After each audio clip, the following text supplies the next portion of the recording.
gente? Trouxeram suas questões? Olharam para elas? Qual é a parte boa do trabalho?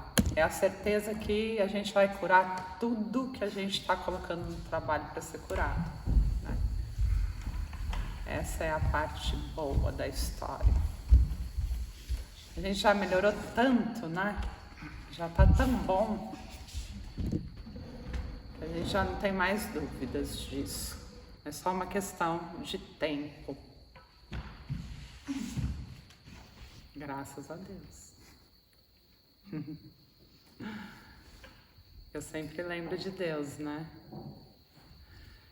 Bem importante. O pulmão está bastante relacionado com tristeza, né? É o órgão que realmente... Pois bem, muitas vezes a gente fica muito triste por não ter conseguido ter um determinado posicionamento na vida, ou por não ter tido força o suficiente, ou estrutura para conseguir se posicionar, né? Em relacionamentos abusivos e tóxicos. Muitas vezes a gente fica triste quando a gente percebe que a gente se permitiu ser abusado, né? Que a gente deu condições para que o abusador abusasse. E é muito interessante porque a gente ouve muitos relatos, né, de pessoas que foram abusadas, e geralmente essas pessoas, quando vão contar, né, ou para pai ou para mãe, elas acabam tendo uma reação do pai ou da mãe de não acolhimento, né? Então, o que acontece? A mãe, ela já demonstra um tipo de comportamento de codependência. Então, você enxerga claramente que aquela mãe não consegue lidar com conflitos. Então, ela prefere fazer com que o filho engula a dor, que fique só entre eles, e não faz absolutamente nada com isso. Então, é comum filhos de mães ou pais codependentes se tornarem também alvos de abusadores. Por quê? Porque eles não foram educados, ensinados a se defender. Porque se eu sou codependente, eu nunca me defendo. Eu sempre aceito, eu sempre concordo, eu sempre estou doando, eu nunca olho para mim. Então esses filhos, eles acabam não conhecendo o caminho de se proteger, de se defender, né? Então, o que você vai aprendendo de uma mãe que é codependente? Que você tem que aceitar, que você tem que aguentar, que você tem que entender que a vida é assim, ou que você não deve brigar, né? Que você não deve bater no amiguinho que bateu em você. Não é assim?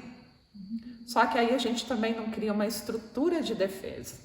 E quando o abusador chega na nossa vida, a gente acaba sendo cúmplice do abusador, permitindo que ele abuse de nós, de várias formas, inclusive sexual. Então é importante agora na cura da noite a gente pensar sobre isso. Por que depois, quando eu olho para a situação, eu sinto mágoa ou da mãe ou do pai codependente? Porque eu digo, poxa, ela não me ensinou como eu deveria me proteger. E muitas vezes quando eu trago para ela essa questão, ela é cúmplice do abusador e não olha para mim, né? Então eu acabo repetindo esse comportamento na vida, certo? E a gente percebe também como às vezes essa falta de preparo acontece, que nem a Nath falou de manhã, né?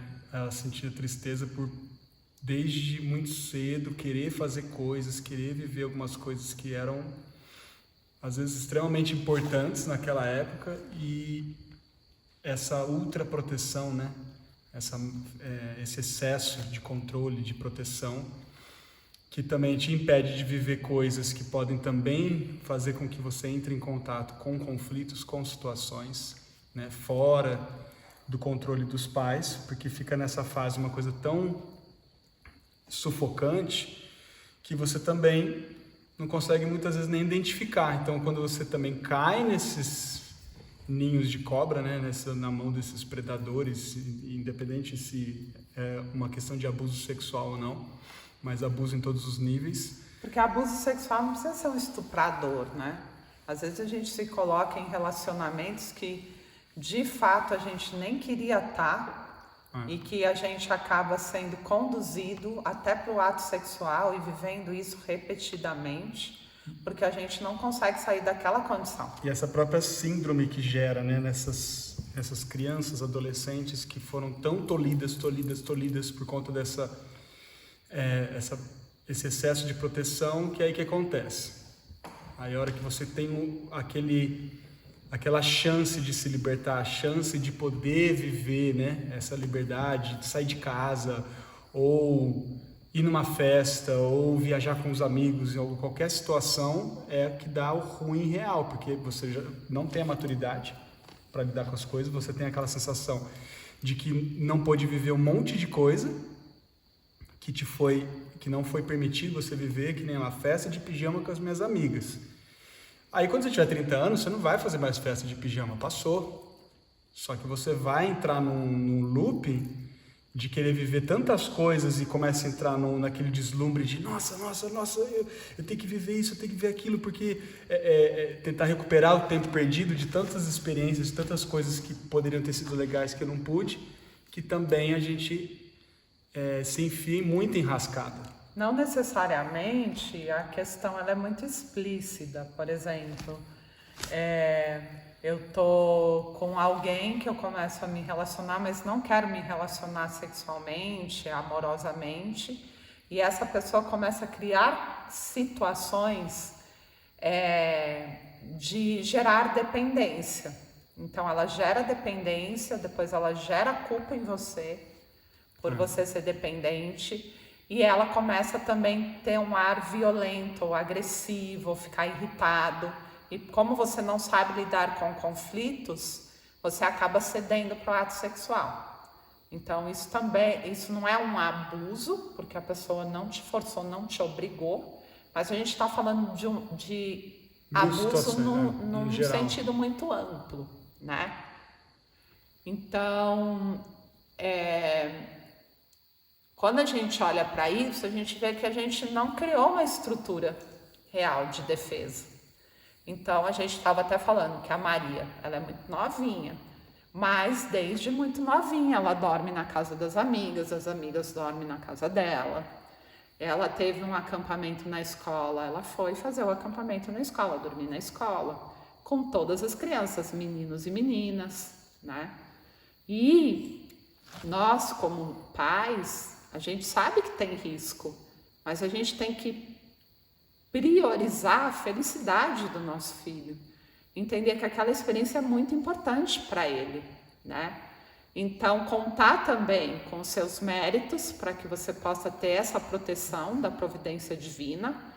Confiar na educação que você está passando para os seus filhos, na orientação que você está dando para o seu filho. Entender que ele está bem orientado para que ele possa viver, e não para que ele deixe de viver porque o mundo é perigoso, né? E aí tem entrega e confiança,